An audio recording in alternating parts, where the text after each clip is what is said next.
நிறைய பேர் என்கிட்ட கேட்டிருந்தீங்க, ஷாஷா எப்படி இருக்கான், நல்லா இருக்கானா, ஆப்ரேஷன் பண்ணி எப்படி இருக்கான். ஆப்ரேஷன் பண்ணுறதுக்கு முன்னாடி இருந்த சேட்டையை விட இப்போ ஓவர் சேட்டையாக இருக்குது. இந்த கூண்டை மட்டும் இப்போ கலாட்டுங்க, நான் எங்கே நிற்பேன் எனக்கே தெரியாதுன்ற மாதிரி குதிக்கிறான், ஓடுறான், ரொம்ப பண்ணுறான். கிளம்புறதுக்குள்ளே இவங்க பண்ணுறாங்க பாரு சேட்டை, ஒன்றும் முடியல. சிஞ்சுவையும் பார்த்தீங்கன்னா வெளியில் இறக்கி விட்டுட்டேன். அவன் கூண்டில் தான் இருந்தா. இன்னைக்கு காலையில் வெளியில் வந்ததுலேருந்து நார்மலாக இருக்கா. அந்த மாதிரி அந்த ஹீட்டிங் டைமில் பண்ணுவாங்களா அந்த மாதிரிலாம் உருமுறது இதெல்லாம் பண்ணாமல் நீட்டாக இருக்கா காலையிலேருந்து. அதனால சரி வெளியிலே இருக்கட்டும் பிள்ளை அப்படின்னு சொல்லி விட்டுட்டேன். இங்கே பாருங்க, இவங்க 2 பேரும் இந்த சேரில் எம்புட்டாங்க நேரமாக தூங்குறாங்க தெரியுமா. என் தங்க குட்டிங்கடா, என் தங்க குட்டிங்கல்ல, இந்த தங்க குட்டிங்க கொள்ள கூட்டமாக மாறி இங்கே வந்து பாருங்க என்னெல்லாம் செஞ்சு வைக்கிறாங்க அவங்க அண்ணனுங்க. அங்கே இது வந்து இப்போ சின்ன கூட்டம், இது அந்த பெரிய கூட்டத்தில் இதே சைஸில் இருக்கிறப்ப அங்கே இருக்கிற அந்த அந்த இதெல்லாம் எடுத்து போட்டிருந்தாங்க, இழுத்து விட்டுருந்தாங்க, அதை சரி பண்ணி வச்சுருக்காரு. இப்போ இவங்க இந்த சின்னவனுங்க வந்து இந்த சைடு இருக்கிறத வந்து பிரித்து போட்டு இதுக்குள்ளே போக வர இதே வேலையாக வச்சுருக்கா. முன்னாடி தங்கம்மா இல்லையோ என் செல்லண்டி நீ. இந்த பிள்ளை இருக்கு பார்த்தீங்களா, இந்த பிள்ளை நம்ம ஷாஷாவை மிஞ்சிடுவான் தெரியுமா பாசத்தில். அம்புட்டு க்யூட்டான குட்டி இது, அம்புட்டு பாசம் இருக்கும். நம்மளை இவனை விட்டுட்டு போயிட்டேன்னா கத்திக்கிட்டே இருப்பான். அவ்வளோ அருமையான பிள்ளை இது. தூங்குறப்பையும் பார்த்தீங்கன்னா கையில் பக்கத்தில் படுத்துட்டு கையை இப்படி வச்சுக்கணும். இந்த இங்கே பாரு, இங்கே பாரு, கேமரா பாரு. நல்ல பிள்ளை தானே நீ. நீ நல்ல பிள்ளை, நீ நல்ல பிள்ளை. யாசா பிள்ளை நல்ல பிள்ளை. என்னம்மா கையை வச்சுக்கிறணும் இவனுக்கு, அப்படியே வச்சுக்கிட்டே தூங்கணும். அந்த மாதிரி பழக்கம் இவனுக்கு. இவன் இருக்கா பார்த்தீங்களா, இவனும் அதே தான், இவனும் அதே தான். என் தங்கங்க எல்லாமே நல்ல பிள்ளைங்கப்பா, எல்லாமே நல்ல பிள்ளைங்க. இவன் எங்கேயாவது நாங்கள் போயிட்டு வந்துட்டோன்னா அப்படியே குதி குதி குதி குதின்னு குதிப்பான். தலைகால் புரியாமல் குதிக்கிறாங்கன்னு சொல்லுவாங்கள்ல, அந்த மாதிரி இது குதிக்கும். அப்புறம் இவங்க ரொம்ப அழகாக தூக்கம் வேற. என் பின்னாடியே சுற்றுவாங்க. இங்கே பாருங்க, இங்கே பாரு, எங்கேயும் நான் நடக்கக்கூடாது, என் பின்னாடியே சுற்றணும்பா. இது வந்து மாச பையன், அழகு பையன், குண்டு பையன். இது வந்து இது என் தங்க குட்டிங்க, இது என் செல்ல குட்டிங்க, சின்ன குட்டிங்க. போஸ் கொடுக்குறானா. இது வந்து என்னோட டோரி கண்ணு, இது என் டோரி செல்லம். இது வந்து அப்படியே நல்ல பிள்ளை. இந்த பிள்ளை அப்படியே நம்ம ஃபோன்கிட்ட உட்காந்துருந்தோம்னா போதும், அப்படியே வந்து ஃபோன்கிட்ட உட்காந்துட்டு அப்படியே நம்மளை பார்த்துக்கிட்டே இருப்பா, கையை தட்டி தட்டி விடுவா. என்னடா இவ வந்து யார் மாதிரி வருவாங்கன்னா யாஷா மாதிரி வருவா பாசமா. இந்தம்மா அப்படி தான் நம்ம வருவ நீ. சரி நீ தூங்கிக்கூடா, நீ தூங்கி தங்க.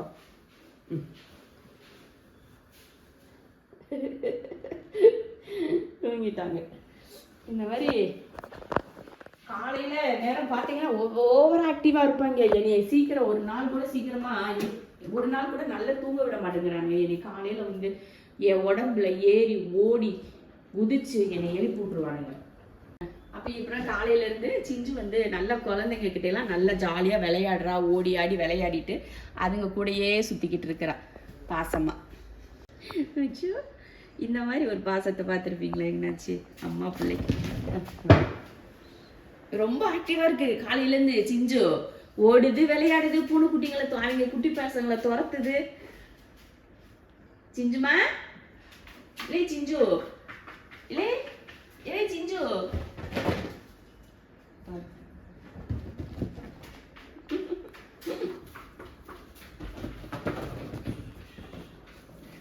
எம்பிட்டு ஆக்டிவ் பார்த்தீங்களா. காலையில் பயங்கர சேட்டை. சிஞ்சு அப்படி சின்ன பிள்ளைங்களுக்கு ஈக்குவலாக விளையாடுது. சிஞ்சு வந்து ரொம்ப யங்கா ஃபீல் பண்ணுதுன்னு நினைக்கிறேன். அதனால ஓடுது ஓடியாது. இப்போ புள்ள குட்டிங்களுக்கு பால் கொடுக்கல, ஒரு 4-5 நாளாக பால் கொடுக்காம தனியாக வச்சிருந்து இப்போ கொஞ்சம் பிள்ளைக்கு நல்லா ஆக்டிவாக நல்லா ஹெல்த்தியாக இருக்கான்னு நினைக்கிறேன். நல்லா சாப்பிட்டு நிம்மதியாக இருந்து. என்னடா ஒளிஞ்சிருக்கலாமாடா அது, சிஞ்சு ஒளிஞ்சிட்டு இருக்குதாம்மா.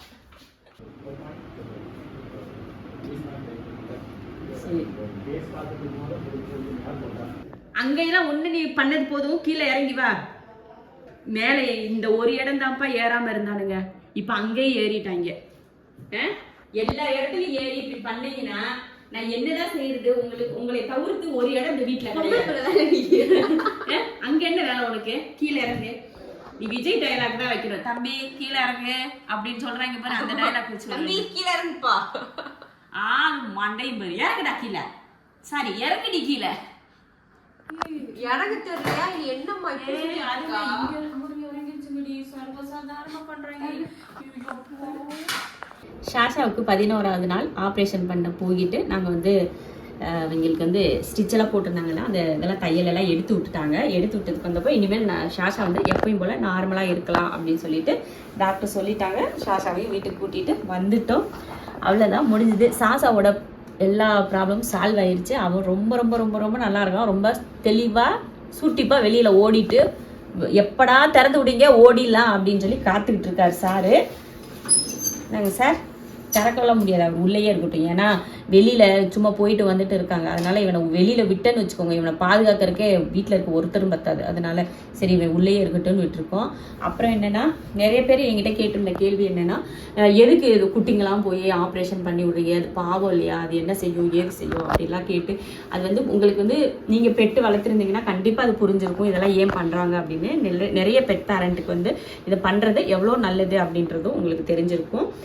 புதுசாக வந்து இந்த மாதிரி பெட்டு வளர்க்காதவங்களுக்கு எப்படின்னா இது பாவம் எதுக்கு இப்படி பண்ணுறீங்க அப்படின்ற மாதிரி ஒரு மாதிரி சங்கடமாக தான் இருக்கும். அது தப்பு இல்லை உங்கள் மேலே, உங்களுக்கு அதில் ஒரு கரிசனை மாதிரி தான் உங்களுக்கும். அது வந்து இப்போ ஷாஷாவுக்காக இருக்கட்டும் சிஞ்சுக்காக இருக்கட்டும், அவங்களுக்கு வந்து ஃபேமிலி பிளானிங் பண்ணி விட்டுட்டோம்னா அவங்க ரொம்ப நாளைக்கு ரொம்ப ஹெல்த்தியாக இருப்பாங்க. இப்போ நம்ம சிஞ்சுமே பார்த்தீங்கன்னா ஒரு 2 தடவை குட்டி போட்டிருக்கு, அவர் ரொம்ப சொங்கியாகிட்டா பார்த்தீங்களா. அதனால இந்த மாதிரி பண்ணி விட்டுட்டோம்னா அவங்க ரொம்ப ஹெல்த்தியாக நல்லா சாப்பிட்டு நிம்மதியாக சந்தோஷமாக இருப்பாங்க, ஆக்டிவாக இருப்பாங்க. அதுக்காகவே அது பண்ணுறது வந்து ரொம்ப நல்லதுன்னு சொல்லி நம்ம டாக்டருங்களே நமக்கு வந்து அட்வைஸ் பண்ணுவாங்க. அதனால நம்ம ஷாஷாவுக்கு வந்து பண்ணிட்டோம். அவன் பண்ணால் இப்போ இருக்கிறத விட இந்த மாதிரி சர்ஜரிலாம் பண்ணதுக்கப்புறம் அவங்க ரொம்ப வருஷத்துக்கு ரொம்ப நல்லா இருப்பாங்களாம் அப்படின்னு தான் நிறைய பேர் சொல்லியும் கேட்டிருக்கோம், டாக்டர் சொல்லியும் நம்ம கேட்டிருக்கோம்.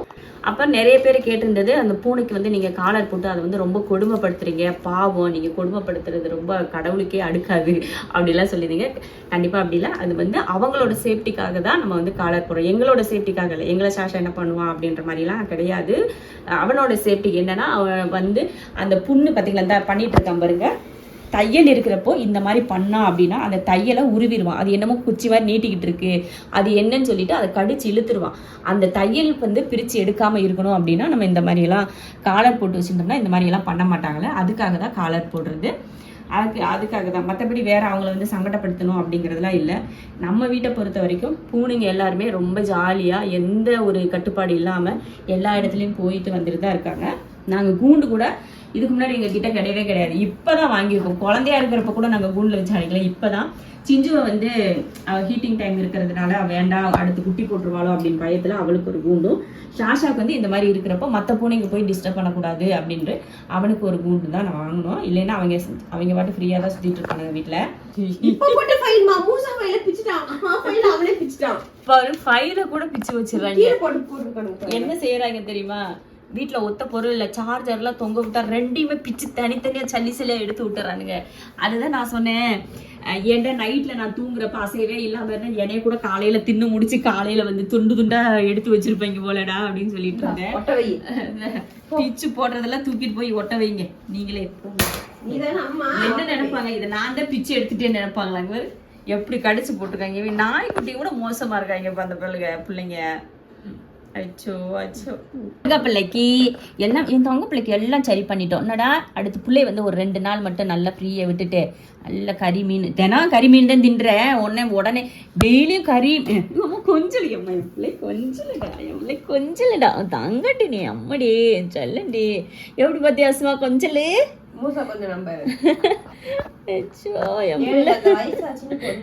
பிள்ளைக்கு எவ்வளவு வயசு ஆனாலும் என் பிள்ளைதாம்மா, உனக்கு என்ன தெரியும். சரிடா தங்க சரி. என் பிள்ளை இப்படி விளையாண்டு ரொம்ப நாள் ஆச்சு. ஐயோ வலிக்குது வலிக்குது, அம்மாக்கு வலிக்குது.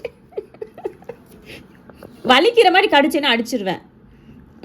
சரிடா தங்கம், எடுத்து விட்டதுனால ஜாலியா அவனுக்கு அம்மா எடுத்து விட்டுச்சுன்னு சொல்லி அவனுக்கு தங்க பிள்ளை தங்கம் என் தங்கம் என் தங்கம். சரிம்மா சரிம்மா ஆமாடி எல்லண்டி என் தங்கடி நீ என் பட்டு பிள்ளடி பட்டு. சரிம்மா சரிம்மா. எதுக்கு இப்படி குசி, என் பிள்ளைக்கு என்னன்னு தெரியல, இம்புட்டு குசியாக இருக்குது என் பிள்ளைக்கு, இம்புட்டு குசியாக இருக்குது இம்புட்டு குசியாக இருக்குது. என்னடி என்னடி என் பிள்ளைக்கு அவ்வளோதான் சரியாயிடுச்சு, என் பிள்ளைக்கு சரியாயிடுச்சு. என் பிள்ளைக்கு சரியாயிடுச்சு, வெளியில விடணும், அதுக்கு தான் இப்படி ஐஸு, வேற ஒன்றும் கிடையாது.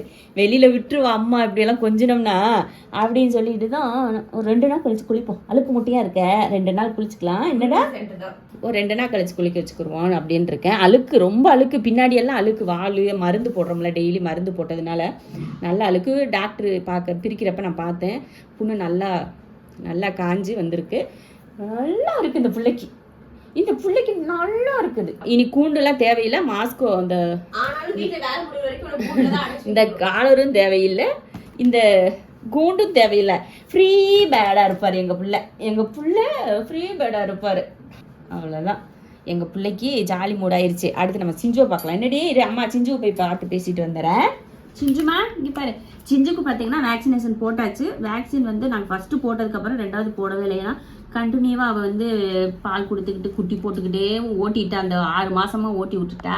அதனால் அடுத்து வேக்சின் போடல. இன்றைக்கி போய் வந்து ஃபஸ்ட்டு ஒரு வேக்சின் போட்டாச்சு. அடுத்த வருஷத்துக்கு 1 வருஷத்துக்கு ஒருக்க போடணும் இல்லையா, அது வந்து இந்த வேக்சின் வந்து ஃபஸ்ட் டைம் போட்டாச்சு. இன்னொரு 20 நாள் கழிச்சு ஒரு வேக்சின் போட்டுட்டு அடுத்த நாளே இவளுக்கு வந்து சர்ஜரி பண்ணிடலாம் அப்படின்னு சொல்லி டாக்டர் சொல்லியிருக்காங்க. இல்லைன்னா குட்டி போட்டுக்கிட்டே இருப்பாங்க, சர்ஜரி பண்ணி விட்டுருங்க அப்படின்னு சொல்லியிருக்காங்க. அதனால இவளுக்கு 20 நாள் கழிச்சு இவளுக்கு வந்து சர்ஜரி, சிஞ்சுக்கு வந்து சர்ஜரி பண்ணிக்கலாம் அப்படின்னு சொல்லி பிளான் பண்ணியிருக்கோம். அப்புறமா இந்த இந்த இந்த டோரி குட்டி இருக்குது பார்த்தீங்களா, அது செல்ல குட்டி. இது வந்து கொஞ்சிக்கிட்டே இருக்கும், எப்போ பாரு கொஞ்சம் இந்த பிள்ளை கொஞ்சிக்கிட்டே இருக்கும், கொஞ்சிக்கிட்டே.